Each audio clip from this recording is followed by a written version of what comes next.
Marwari media आप देख रहे हैं। आज है 9 अक्टूबर 2025 गुरुवार का दिन, हिंदू तिथि कार्तिक माह की तृतीया। नजर डालेंगे आज की बड़ी खबरों पर। शुरुआत करेंगे देश की बड़ी खबर के साथ। बड़ी खबर, पीएम मोदी ने बुधवार को कहा कि 2008 में 26/11 मुंबई आतंकी हमले के दौरान कांग्रेस सरकार ने कार्रवाई न कर कमजोरी का संदेश दिया था और आतंकवादियों के सामने घुटने टेके थे। उन्होंने कहा कि हमारी सेनाएं पाकिस्तान पर हमला करने के लिए पूरी तरह तैयार थी, लेकिन सरकार ने विदेशी दबाव में ऐसा नहीं करने दिया। उन्होंने यह बात नवी मुंबई इंटरनेशनल एयरपोर्ट के पहले फेज के उद्घाटन के दौरान कही। आगे बढ़ेंगे, देश की एक और बड़ी खबर। रेलवे स्टेशनों पर दिवाली और छठ पूजा पर गांव जाने वालों की भीड़ उमड़नी शुरू हो गई है। गुजरात में सूरत के उधना स्टेशन पर मंगलवार को सुबह 5 बजे से लेकर रात 10 बजे तक 9 ट्रेनों में लगभग 14,000 यात्री रवाना हुए। और बड़ी जानकारी आपको दे दूं, यह तो संख्या केवल आरक्षित यात्रियों की है। इनमें जनरल के यात्रियों की संख्या जोड़ दे तो संख्या कई गुना बढ़ सकती है।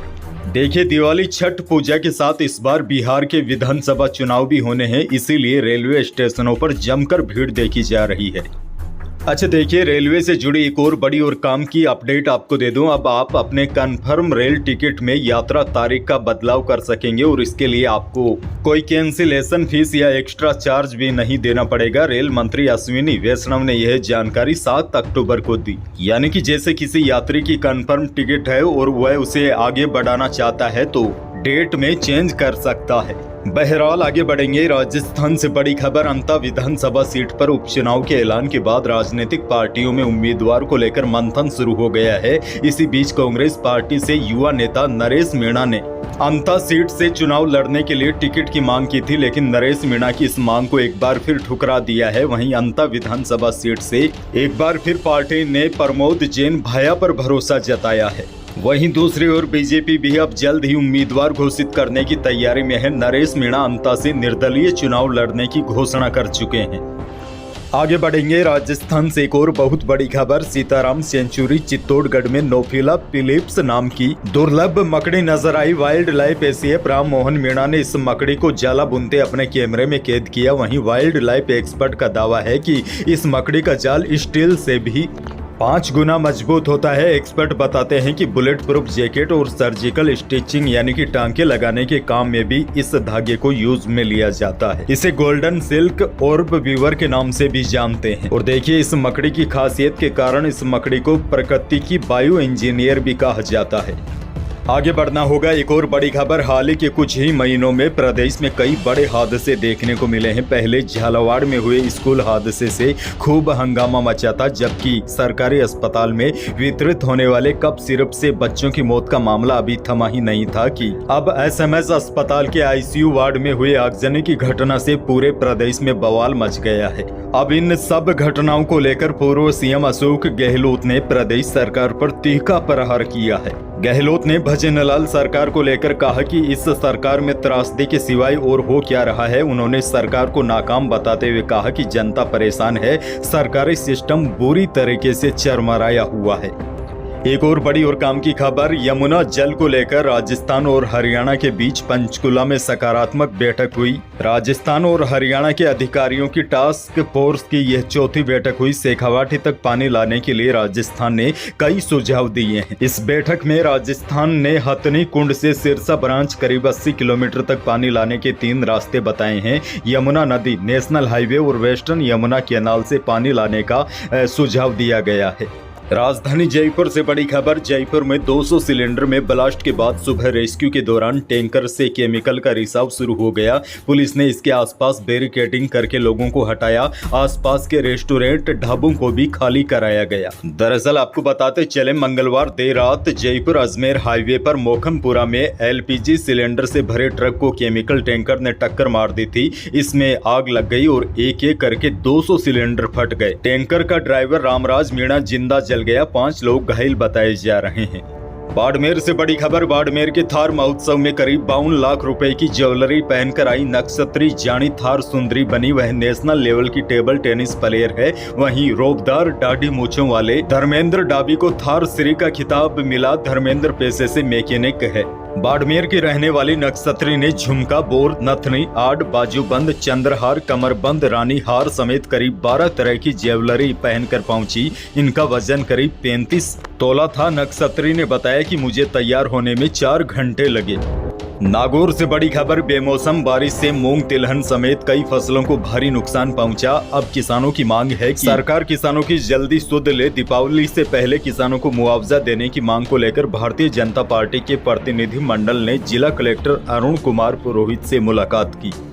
सीकर जिले से भी बड़ी खबर, सीकर में डांस करने के 10 मिनट बाद 12वीं की छात्रा की मौत हो गई। वहीं डांस के बाद चलते चलते बच्ची को चक्कर आने लगे। अचानक वह बेहोश हो गई और जमीन पर गिर गई। डॉक्टरों का मानना है कि कार्डियक अरेस्ट से छात्रा की मौत हुई है। घटना मंगलवार को पलसाना कस्बे के गोविंदपुरा गांव की है। चिंता की बात यह है, अब जवानों के साथ बच्चों पर भी हार्ट अटैक का असर सीधा देखा जा रहा है। आगे बढ़ना होगा, बड़ी खबर, सीएम भजनलाल शर्मा ने कहा कि राइजिंग राजस्थान में हमने 35 लाख करोड़ के एमओयू किए हैं। अभी 10 महीने भी नहीं हुए और 7 लाख करोड़ के काम जमीन पर उतर गए हैं। सीएम बोले, पहले हमारे यहाँ कोई भी नीति नहीं थी। ऐसे में अगर आप किसी काम को बिना नीति के करते हैं तो काम ठीक तरीके से नहीं होता, लेकिन अब ऐसा नहीं है। हमारे यहाँ शक्ल देखकर काम नहीं होता, हमारा काम नीतियों पर आधारित है। सीएम ने कहा कि हमारी सरकार ने ERCP PKC योजना को स्वीकृत किया है, जिससे 18 जिलों को पानी मिलेगा। उन्होंने यह भी कहा कि आज यमुना का पानी भी राजस्थान लाने का काम चल रहा है। श्रीगंगानगर जिले से बड़ी खबर, श्रीगंगानगर में आगे चल रहे ट्रक में पीछे से एक कार घुस गई। हादसे में कार के परकच्चे उड़ गए और कार सवार 2 चचेरे भाइयों समेत 3 लोगों ने मौके पर ही दम तोड़ दिया। इसके साथ ही 2 गंभीर रूप से घायल है। सब गाड़ी में इतनी बुरी तरह फंस गए, टैक्सी काटकर तीनों की बॉडी को बाहर निकालना पड़ा। एक और बड़ी खबर, डीडवाना कुचामन जिले के कुचामन सिटी में मंगलवार को बाइक एजेंसी संचालक रमेश रोलानिया की गोली मारकर हत्या के बाद शुरू हुआ परिजनों और स्थानीय लोगों का धरना बुधवार को समाप्त हो गया। धरने के दौरान राज्य सरकार, पुलिस प्रशासन और मृतक के परिजनों के बीच सहमति बनने के बाद प्रदर्शन समाप्त हुआ। इस सहमति में कुचामन वर्ता अधिकारी, डिप्टी SP और थाना अधिकारी सहित कुचामन थाने के पूरे स्टाफ को लाइन हाजिर करने, पूर्व में फिरौती मामले में गिरफ्तार आरोपी सफी की अवैध संपत्तियों को ध्वस्त करने, मृतक के परिवारों को सुरक्षा प्रदान करने और हत्या में शामिल सभी आरोपियों को गिरफ्तारी जैसे प्रमुख बिंदुओं पर सहमति बनी है। आगे बढ़ेंगे, प्रदेश के पशुपालक भाइयों के लिए थोड़ी सी चिंताजनक खबर है, क्योंकि बाड़मेर जिले में लंपी स्किन डिजीज एक बार फिर दस्तक दी है। यह खतरनाक वायरस गौवंश के लिए काल बन रहा है। जिले में हजारों गायों इस बीमारी की चपेट में है, जबकि सैकड़ों की मौत हो चुकी है। सूत्रों के अनुसार अकेले पथमेड़ा गौशाला में 20 से ज्यादा गौवंश ने लंपी से दम तोड़ दिया है। हालांकि इसके बावजूद पशुपालन विभाग का दावा है कि जिले में लंपी से एक भी पशु की मौत नहीं हुई। वहीं पथमेड़ा गौशाला के संचालकों का कहना है कि लंपी से पीड़ित गौवंश की संख्या तेजी से बढ़ रही है। जिले में करीब 2000 से ज्यादा पशु इस बीमारी से ग्रस्त है। एक और बहुत बड़ी खबर, सोने और चांदी के भाव हर दिन नए नए रिकॉर्ड बना रहे हैं। ऐसा लग रहा है जैसे सोना और चांदी अब आम लोगों से दूर होते जा रहे हैं। ग्लोबल वायदा बाजार की तेजी के असर से जयपुर सराफा बाजार में बुधवार को दोनों कीमती धातुओं में रिकॉर्ड तेजी देखी गई। चांदी सीधे 2200 रुपए की छलांग लगाकर 1,55,800 रुपए प्रति किलो पर पहुंच गई और शुद्ध सोना भी 1900 रुपए बढ़कर 1,25,100 रुपए प्रति 10 ग्राम पर पहुंच गया और जेवराती सोना भी 1800 रुपए तेज होकर 1,16,700 रुपए प्रति 10 ग्राम रहा। मौसम को लेकर भी बड़ी खबर आपको दे दूं, अभी फिलहाल प्रदेश के ऊपर कोई भी मौसमी तंत्र नहीं है। सभी के सभी मौसमी तंत्र अब आगे बढ़ गए हैं। ऐसे में राजस्थान के अधिकांश जिलों में अब बारिश का दौर भी रुक गया है। बीते 24 घंटों के दौरान प्रदेश के अधिकांश भागों का मौसम लगभग शुष्क रहा और बड़ी बात यह है, आगामी 24 घंटे में भी तापमान में कोई विशेष परिवर्तन नहीं होने और राज्य के अधिकांश भागों में अब आगामी 2 सप्ताह के दौरान मौसम लगभग शुष्क और साफ रहने की प्रबल संभावना है। अंत में आपके लिए एक और बड़ी और काम की खबर, रेलवे की ओर से आगामी त्योहारों पर ट्रेनों में यात्रियों के दबाव को देखते हुए स्पेशल ट्रेनें चलाई जा रही है। पश्चिमी राजस्थान के लिए बड़ी खबर यह है, रेलवे जोधपुर से पटना के बीच 11 अक्टूबर से साप्ताहिक स्पेशल ट्रेन का संचालन करेगा। यह ट्रेन जोधपुर से पटना तक 11 अक्टूबर से 1 नवंबर तक 4 ट्रिप करेगी। यह ट्रेन जोधपुर से हर शनिवार को शाम 4:05 पर जोधपुर से रवाना होगी। तो यही थी प्रदेश और देश की आज की कुछ बड़ी और महत्वपूर्ण खबरें। वीडियो को लाइक करना बिल्कुल न भूलिए और चैनल पर नए हैं तो सब्सक्राइब जरूर कीजिए ताकि आप अपडेट रहे बड़ी और काम की खबरों से। धन्यवाद।